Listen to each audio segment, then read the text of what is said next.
Welcome to the Get Real Podcast, your high-octane boost of full-on reality therapy for personal, business, and investing success with your host, Ron Phillips, because somebody's got to tell it like it is. Hey, everybody. Welcome back to the Get Real Podcast. Ron Phillips here. I want to share with you some things that came from a little class that I did yesterday. And if you missed it, you guys should get on my email list. If you want to be on our email list, just hit me up at invest@rpcinvest.com and I'll add you. We have a great newsletter every week full of information. And then, of course, you'd get, the ability to know when things like this are coming up. But anyway, I did a class yesterday and it was, a little bit about the market, a little bit about the basics of real estate, which we've covered on the show before. But I wanted to focus on a couple of things. I used an analogy and I gave a case study. And I think, over the next few shows, I might do a few of the case studies because I think it'll be very helpful for you to understand what's available right now. There's some really, and I've talked about these things in bits and pieces. What I'd like to do is bring it all together and showcase what can be done, because it's pretty amazing that in today's market, with the way that things are, with interest rates and prices and all of the crazy that everybody hears about all the time, that you can really make very attractive portfolio gains. As I was going through, I had a couple of questions. Actually, I had a lot of the same question, and that question was specifically this: Ron, what's your favorite area? What's the best area? What's the top market that we should be investing in? And it was interesting that was overarching everything we talked about. That was the main question. Everybody wanted to know where to go to invest. And I don't think, to me, that seemed, I think as I stepped back after the event, I understand why that is such a big question. What I told everybody, though, I think maybe you'll find interesting, and that is that I'm kind of area agnostic. I don't really care, except that the area is growing or has the potential to grow. Because without growth or in a declining market, you're not gaining a bigger tenant pool, which is really, really important. As the tenant pool increases, the buyer pool also increases.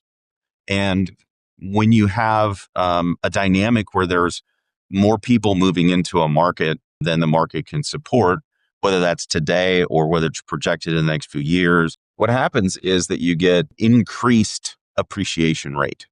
So larger than it would normally be. And that is where the majority of the wealth production happens with real estate. Cash flow runs your business. And ultimately, at some point, you get to trade all of the growth that you had and you get to increase your cash flow. And I'll do a specific case study of this in a show or two. So be waiting for that. I think it'll be eye-opening for everybody. But the analogy that I gave after I said this was, look, everybody, and this is a baseball analogy, okay? I think everybody knows baseball well enough to be able to understand what I'm getting ready to say. To win the game of baseball, the object of the game is not to hit home runs. That's not the object of the game. It's cool. Everybody loves it. The fans think it's amazing. And look, if the bases are loaded, you can really pile on the runs, right? But the real way to win the game is to get on base. It's to get on base. And the better at getting on base your players are, well, the more effectively you can go around the bases and score. If you get enough singles, you're going to get a run. That's the way it works. I say this to couple it with my agnostic view of area. Because man, I've seen a lot of people try to hit home runs, and the problem with the home run batter is that they strike out more often than they hit a home run. they're swinging for the fence, and in swinging for the fence, there's a greater chance to strike out, to completely miss the opportunity to get on base. And in investing, that's worse than hitting the home run because you go negative, right? You lose money when that happens. And so hitting a single, getting on base in the type of real estate that I talk about all the time, the returns are so good over time. They're not awesome out of the gate, right? But over time, they're impressive. Even a single, and you can bunt and get on first base. A bunt still gets you on base. It's not sexy. It doesn't feel as good as, having the bases loaded and then pounding one over the fence. I mean, it's just not as sexy as that. But here's the other piece of this. If you're getting enough at bats, in other words, if you're stepping up to the plate enough times, eventually, even if you are not a home run hitter, eventually the pitcher is going to pitch the perfect ball for your swing that time, right? When that happens and when the connection happens, that ball's going to go over the fence just because everything aligned the right way. Not because you were trying to hit a home run, but just because in this instance, because the market just cooperated. A little bit of that is luck, right? But a lot of it is having enough at-bats. In other words, investing in enough properties over time that one or two of them become a home run. And then occasionally, with a lot of luck, you get a grand slam home run. But what I find is that investing the way that we talk about on this show it's kind of boring. It's really not that sexy until enough time goes by and you turn around and you look and you go, oh my gosh, look at what my properties are worth.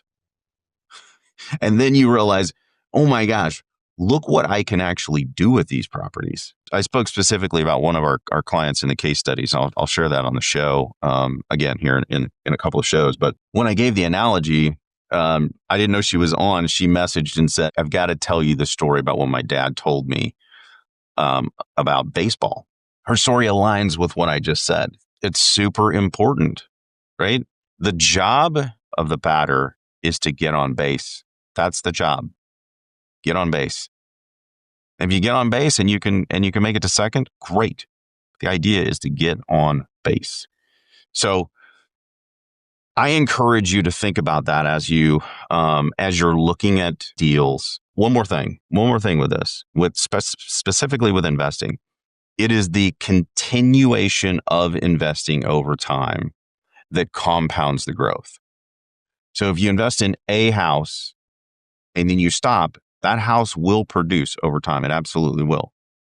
But if you buy one this year, one next year, one the year after that, one the year after that, when you hit year 5 and the first property that you bought can now produce 2.6 more, which is the average, then the next year, the next one produces 2.6. And then the next year, the next one produces 2.6.